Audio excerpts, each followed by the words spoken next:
Next up, oh shit, it's the Toolbox Murders. And, well, a title like that doesn't need a lot of introduction, I'd say, so, let's dive right in.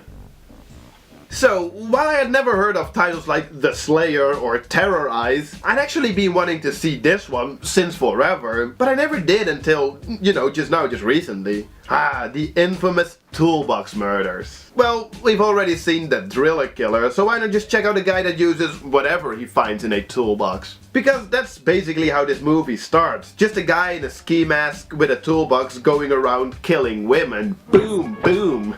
It's pretty hardcore, but just kill after kill during the first 30 or so minutes. It's definitely mean-spirited, and it has this sleazy 70s exploitation vibe to it. It's classic. After these killings, a young teenage girl gets kidnapped, and from here on, the movie completely changes in tone. I guess it's kind of a spoiler if I go into the second half, so skip to here if you're like, oh man, I can't have the Toolbox Murders from 1978 spoiled for me. Because, well, the girl is being kidnapped by the landlord of the building where all the girls were killed. By him, by the landlord. And after a gory, slasher-type first 30 minutes, the remaining of the movie is mostly just a psychological thriller. But at the same time, after such a boom-in-your-face start, it's also quite boring in comparison. Oh man, there's lots of boring scenes with a lot of talking. When the killer is talking, it's kinda interesting. It's really just the ravings of a madman. This role is pretty well played. He's pretty messed up. All in all, I actually kinda enjoyed this one. The story is interesting enough. The acting, well, not great. It's at least fun, you know. The actors seem to be having a lot of fun with the roles, and there's actual likable characters for once. It's just really such a shame that it's painfully boring at parts. Besides that, I really don't know what to say about this one. I did find it very peculiar early on in the movie where this girl takes a shower with her clothes on. Like, what the hell is going on here? Maybe halfway throughout filming she decided she didn't want to do a nude scene, or I honestly don't know. I really can't think of any other reasons.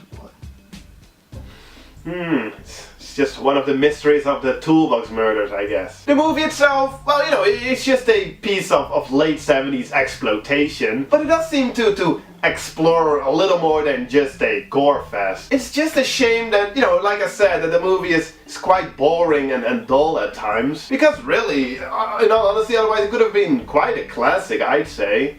Oh well. Next up, kind of a hidden gem, you know, along the lines of Nightmare Maker, remember that one? Although it might not be as much fun as that title was, still I was very pleasantly surprised by Unhinged.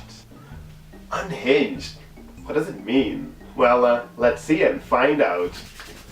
This low-budget horror movie by a first-time director is apparently very Portland-ish. You know, like cast and crew and location-wise. I wouldn't know because I've never been there and I don't know people from there, but still. Like I said, a very low budget with a lot of first-time actors, so naturally the acting isn't all that great. God, could you believe that? I've seen people with aversions before, but Jesus. But honestly, it didn't really bother me in this movie. Although, what is with this girl's accent?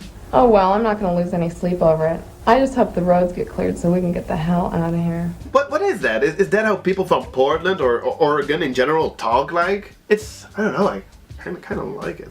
Anyway, these three girls are on their way to a music festival, but they get in an accident and then later wake up at this house in the middle of nowhere. And if you've seen at least 3 horror movies, you know that that's never a good sign. This lady lives there with her mother, and it gets awkward pretty fast during a dinner scene.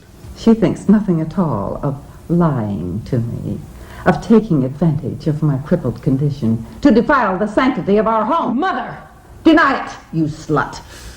Okay. And while this movie is slow as hell, I mean, it's really mostly just talking, it did keep me interested throughout. Mostly because, well, all the characters seem to be very well cast, and the daughter and mother, they're quite memorable, especially the mother.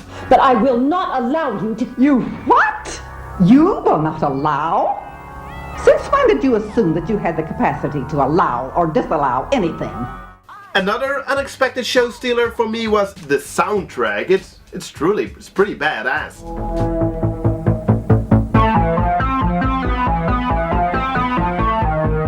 Especially when they throw in this next level hip hop beat.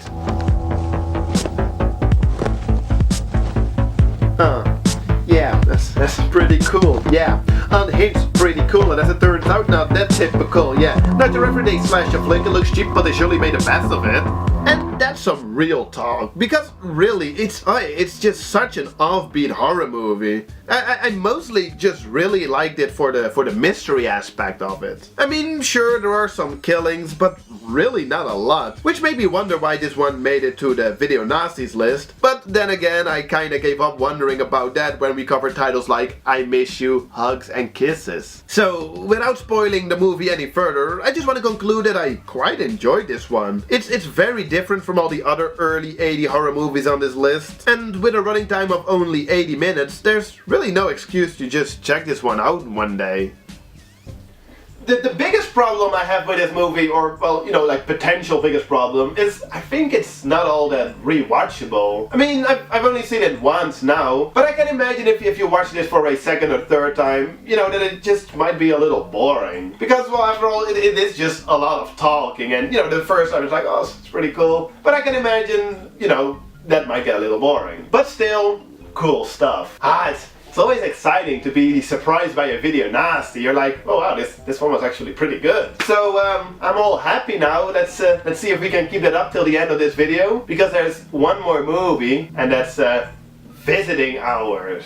Usually referred to as, you know, just another early 80s slasher, but this one isn't really a slasher flick in the traditional sense, now is it? Well, let's see and find out.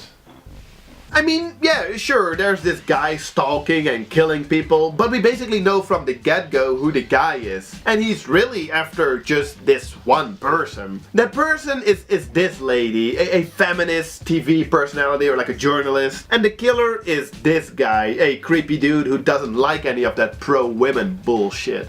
So, after the first attack goes awry, the lady is taken into this hospital, and the rest of the movie is basically just the killer trying to finish the job, which really isn't a bad setup. It's just 105 minutes, might be a little too long to tell this story. However, it is a pretty serious production. I mean, it had a big distributor, big names, you know, quite established actors like Lee Grant and William Shatner, and it's produced by the guys behind some of the classic Cronenberg movies, so hey, that's pretty cool.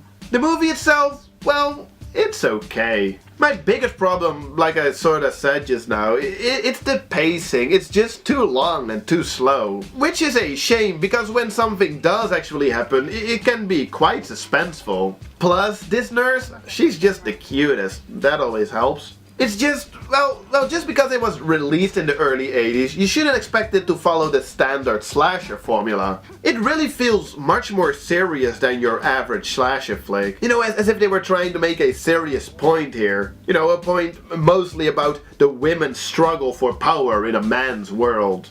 Oh shit. And while I can sort of see that, still, in the end, it's just a rather slow but rather mean-spirited thriller, I guess. Besides that, I really don't know what else to say about this one. You know, it's just a movie.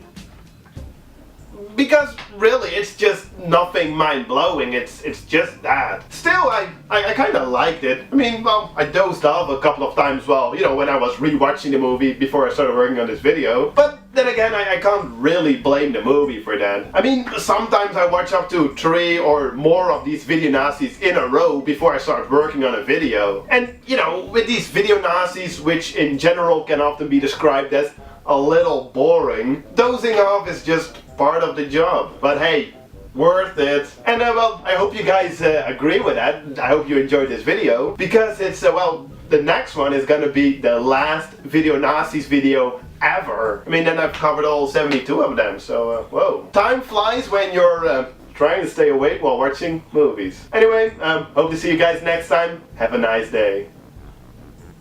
Hey guys, if you enjoyed this video or the stuff on my channel in general, please consider supporting all of that by going over to patreon.com/horriblereviews. There's a short video on that page, just check it out, that will explain everything. By doing so, it'll make it easier for me to make more videos and, you know, crank up the quality a little bit. You see the list of people over there? They are already supporting and, you know, that's awesome. Thank you guys. If not, doesn't matter, nothing will change. I mean, I'll still try to make as many videos as possible. So thank you and see you next time.